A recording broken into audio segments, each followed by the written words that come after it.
Sebelumnya Amerika, selanjutnya Swiss, dan sekarang bank atau perbankan Jerman mengalami siaga satu.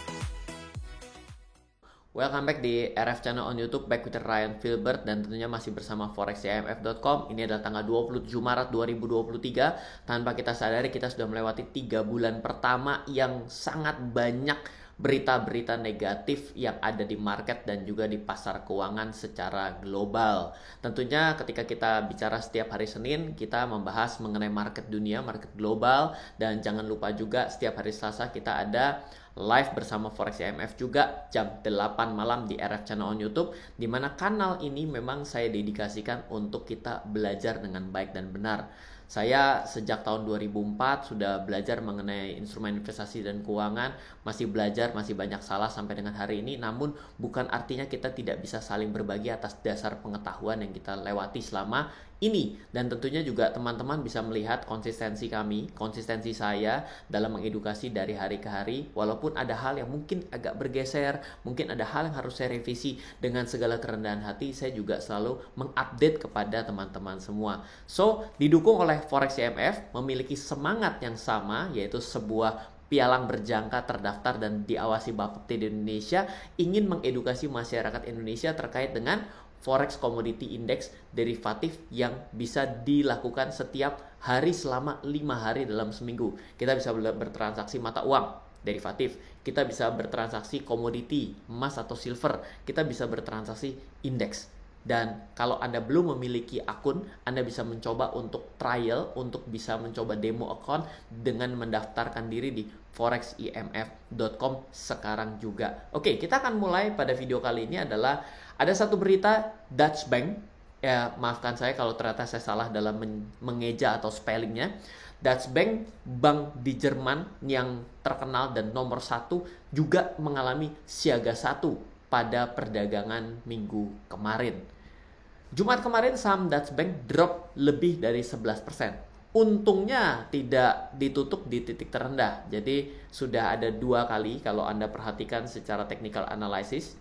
Yang pertama adalah di sini, yang kedua di sini, di mana yang di sini semoga terjadi technical rebound karena ini adalah hari Jumat, maka hari Senin, hari inilah kita bisa melihat seperti apa pergerakan saham Dutch Bank yang mengalami penurunan sebat minus 11,90% gitu ya. Nah, karena apa sebenarnya? Kekhawatiran masyarakat dunia ini gampang parno nih, gampang worry nih ya. Karena apa? Karena bank lagi banyak sekali berita negatif di dunia. Pertama adalah Silvergate yang bablas karena kripto. SVB ya karena ditarik rame-rame ya. Signature Bank sama dengan SVB. Credit Suisse. Nah, Credit Suisse ini agak mirip nih. Jadi Dutch Bank itu terkena impact pertama itu adalah karena ekosistem bank lagi banyak tekanan. Yang kedua memiliki cerita yang dianggap mirip dengan Credit Suisse, di mana Credit Suisse itu default insurance at highest since. Jadi dia ini sejak 2018 mengalami credit default swap atau asuransi kegagalan atas kredit itu mengalami peningkatan sejak tahun 2018. Dan Credit Suisse kemarin di tahun lalu seperti itu. Credit default swapnya meningkat dan membuat orang wah takut, dan ternyata sekarang bermasalah sampai harus di quote unquote di merge dengan bank terbesar nomor 2 yang ada di Swiss itu sendiri. Nah, kejadian ini membuat harga saham dari Dutch Bank mengalami penurunan yang drastis di Jerman seperti itu. Nah, sekarang kita akan bicara selanjutnya adalah sebenarnya Dutch Bank atau DBK sendiri sudah kodenya, kode saham, ticker code-nya DBK sendiri sudah biasa berhadapan dengan masa yang sulit. Jadi masa sulit dari DBK Dutch Bank ini bukan terjadi sekali, tapi sebelumnya di tahun 2019 pun sudah terjadi PHK massal dalam 2 dekade terakhir sebanyak 59.300 dan juga terjadi di Indonesia. Dutch Bank memiliki perwakilan di Indonesia dan menjadi salah satu bank custodian, dan saya juga cukup akrab karena dulu ketika pertama kali belajar investasi reksadana juga berinvestasi menggunakan akses melalui bank custodinya yaitu Dutch Bank. Sangat sulit pada saat itu, tidak segampang hari ini untuk transfer duit antar bank seperti itu. Jadi ini bukan terjadi suatu berita yang masa sulit yang harus dilewati oleh Dutch Bank bukannya baru kali ini gitu ya. Kalau kita bicara mengenai SVB mungkin dari tahun 1980-an, apalagi Silvergate itu adalah bank ABG anak baru gede gitu ya. Ini Dutch Bank sudah pernah melewati masa sulit yang bukan hari ini. Dan itu baru terjadi di terakhir 2019 dan terjadi perombakan CEO di tahun 2018 yang sebenarnya kalau nanti kita pelajari dari laporan keuangan itu sebenarnya Dutch Bank tidak terlalu kenapa-napa. Bahkan cenderung membaik gitu ya. Ini kita bisa lihat bahwa laporan keuangan terakhir di tahun 2022 Dutch Bank dalam kondisi yang membaik. Coba kita perhatikan kalau baca laporan keuangan ini, belajar sedikit. Kita perhatikan net income terlebih dahulu deh. Net income before tax, net income saja ya. Ini kan 2000, sayang ini nggak kelihatan dari atas ya. Ini adalah 2022, 21, 20. Ini cenderung mengalami peningkatan. Jadi boleh dibilang dia keluar dari masa yang sulit dan membaik. Jadi bukan sebuah bank yang dalam kondisi yang memburuk. Berbeda atau kontras ketika kita berbicara dari SVB dan Credit Suisse. Coba perhatikan dari SVB, ini Silicon Valley, ini net income-nya nggak stabil ya. Ya gaya startup lah biasa ya, ini naik, jebol, turun. Nah ini kan kelihatannya nggak terlalu bagus, tapi sebenarnya nggak kenapa-napa juga gitu. Jadi SVB ini ceritanya dari eksternal gitu ya, karena rasionya tidak bagus maka dia jadi insolvent.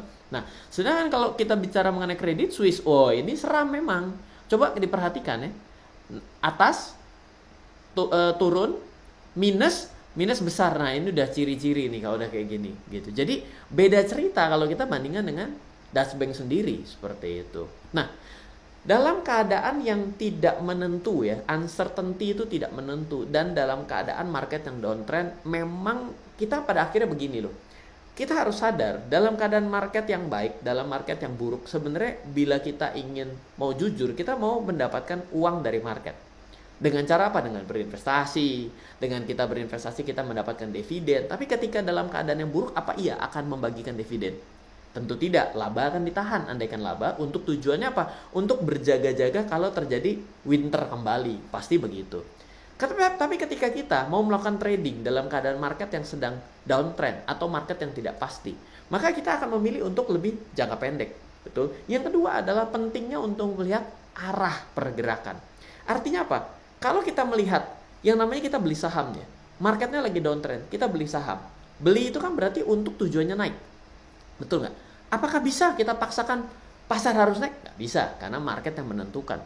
Artinya ketika kita melakukan transaksi satu arah, beli dan jual harus lebih mahal, dan sedangkan market sedang downtrend, apakah akan membuat kita untung? Jawabannya tidak. Oleh karena itulah pintar-pintarlah dalam memilih marketnya.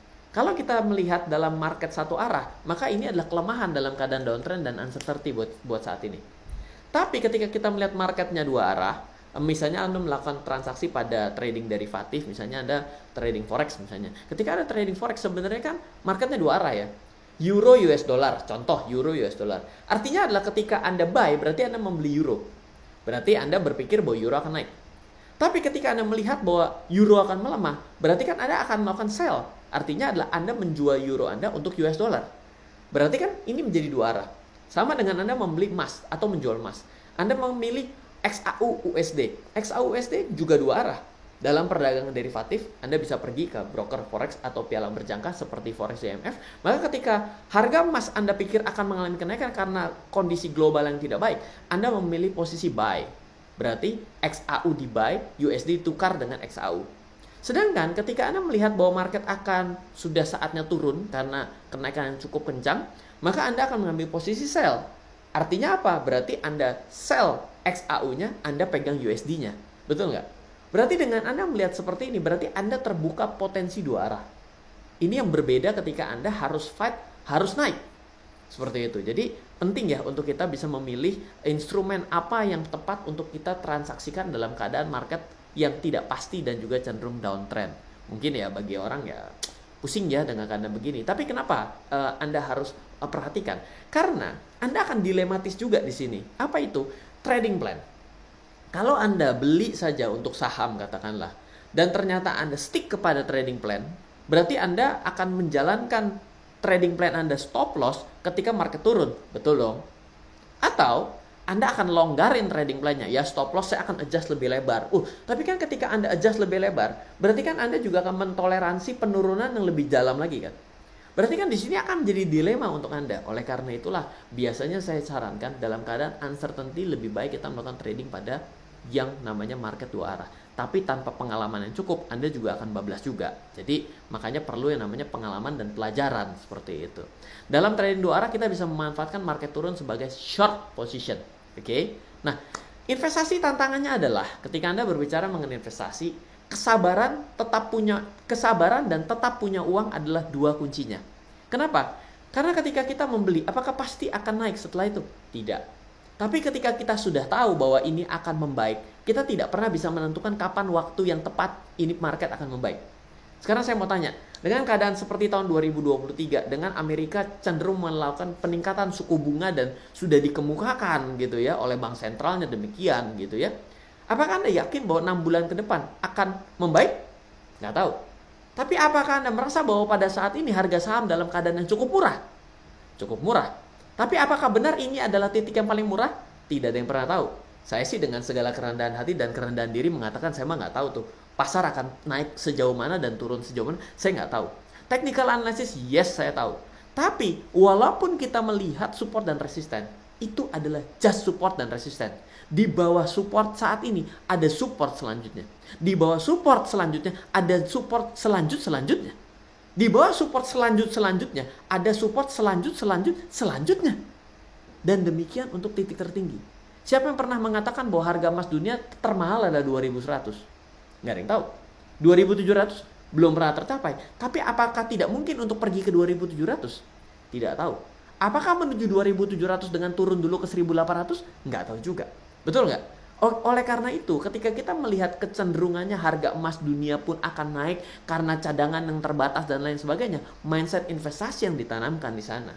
Tantangannya adalah sabar tunggu ke 2700. Dan kalau turun yang terjadi harus apa? Ya tetap punya uang untuk menambah karena kita sadar arahnya 2700.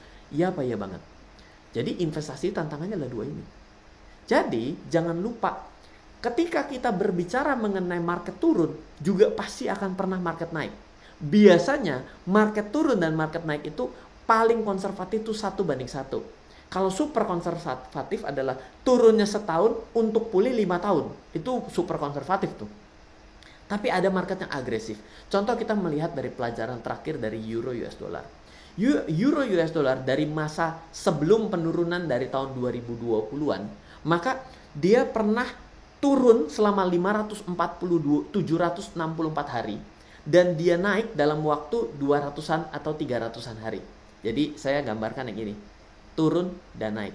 Biasanya adalah seberapa lama dia turun, sebegitu juga dia naik. Nah, sekarang kita lihat ya, dari penurunan yang terdekat terakhir, ini ngeri nih, sempat di bawah 1 US dollar dan kembali naik. Apakah Anda tidak berpikir bahwa kenaikan ini juga mungkin akan membutuhkan waktu yang sama lamanya dari waktu penurunan yang terjadi saat sebelumnya? Berarti perlu kesabaran, betul? Walaupun Anda tahu bahwa euro akan kembali naik. Misal gitu ya. Tapi apakah Anda juga punya ketahanan keuangan yang cukup? Itulah tantangan Anda dalam berinvestasi. Semoga di penjelasan kali ini, satu, saya tidak membawa berita buruk bagi Dutch Bank. Tapi saya melihat bahwa Dutch Bank ini memang kena tekanan saja. Karena para investor dan juga para pelaku keuangan global sedang kena mental. Yang kedua adalah saya membreakdown dengan jelas bahwa dalam keadaan market yang tidak pasti, maka biasanya trading dua arah menjadi sesuatu yang lebih enak dilakukan dalam jangka pendek. Yang ketiga, bila Anda berinvestasi maka tantangannya sebenarnya adalah kesabaran dan tetap punya uang ketika market melawan arah yang Anda harapkan. Oke? Nah, saya juga ingin informasikan kembali lagi, bila Anda mau coba untuk melakukan transaksi secara global, mungkin di Indonesia yang paling dekat dan sudah diregulasi dengan lebih jelas sebenarnya adalah dengan Anda melakukan transaksi pada piala berjangka. Yes, ini adalah transaksi derivatif. Tapi ini adalah transaksi dua arah, menjadikan suatu kesempatan ketika market sedang tidak pasti. Dalam Anda melakukan transaksi pada pialang berjangka, maka biasanya akan ditawarkan 3 menu utama. Yang pertama adalah transaksi mata uang, pertukaran mata uang. Yang kedua adalah komoditi, yaitu biasanya adalah emas dan silver. Yang ketiga adalah indeks. Dan ini semuanya adalah derivatif, sehingga Anda bisa melakukan posisi buy dan sell duluan. Beda seperti saham, Anda mesti buy dulu baru sell kemudian. Nah, Forex IMF memberikan berbagai macam kemudahan dengan mempersiapkan indikator ready to use. Nah, bila Anda belum, silakan Anda daftar di foreximf.com sekarang juga. Maka ada di kolom indikator Anda mendapatkan 4. Saya suka sekali dengan auto candlestick Fibo ini. Kenapa? Karena auto candlestick Fibo ini memberikan Anda otomatis pembuatan Fibonacci tanpa Anda mesti perlu tarik-tarik garis. Anda tinggal tentukan mau berapa hari, 5 hari, 10 hari, 100 hari. Kalau harian biasanya untuk trading harian biasanya bisa pakai yang 5 hari, 5 days ya. Cek pada video-video sebelumnya. Dan juga diberikan yang namanya pola pembalikan arah. Ada 4 pola pembalikan arah yang di-trigger atau yang diberikan rumusannya dalam indikator terapan ini. Ini menjadi sangat bagus. Anda bisa langsung download gratis ya. Anda bisa langsung register, lalu Anda pergi ke kolom indikator dan Anda bisa download indikator auto candlestick Fibo yang salah satu dari 4 yang diberikan secara gratis atau cuma-cuma oleh foreximf.com. Mungkin itu saja dari saya untuk hari ini. Selamat menjalankan ibadah puasa bagi yang menjalankan ibadah puasa, dan juga sampai ketemu di hari Selasa besok untuk live session bersama Ryan Filbert dan juga foreximf.com. Dan juga Anda bisa menyaksikan video selanjutnya di hari Senin dengan berbagai macam konten mengenai market global. Dari saya Ryan Filbert, salam investasi untuk Indonesia.